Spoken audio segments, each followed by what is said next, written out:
আসসালামু আলাইকুম। আজকে আপনাদেরকে দেখাবো আমেরিকান ব্রাহ্মা মোরগ। এখানে আমেরিকান ব্রাহ্মা মোরগ এগুলো হচ্ছে মুরগি আর এগুলো হচ্ছে মোরগ।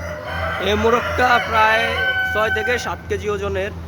আর এই মুরগিটা প্রায় আপনার 5-6, এটা 10 কেজির কাছাকাছি হবে।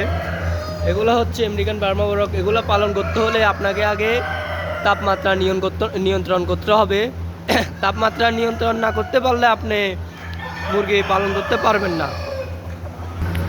আপনার তাপমাত্রার উপরে ডিপেন্ড করবে আপনি কি মুরগি পালন করতে পারবেন নাকি পারবেন না। প্রতিদিন মুরগিগুলার খামারটা পরিষ্কার করে রাখতে হবে এবং প্রতিদিন মুরগির ট্রিটমেন্ট অনুযায়ী ওষুধ ব্যবহার করতে হবে।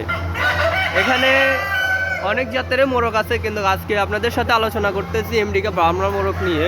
আমেরিকা ব্রাহ্মা মোরগগুলা দেখতে অনেক সুন্দর, কিন্তু এগুলো অনেকে শখে পালন করতে চায় কিন্তু অনেকেই পারে না।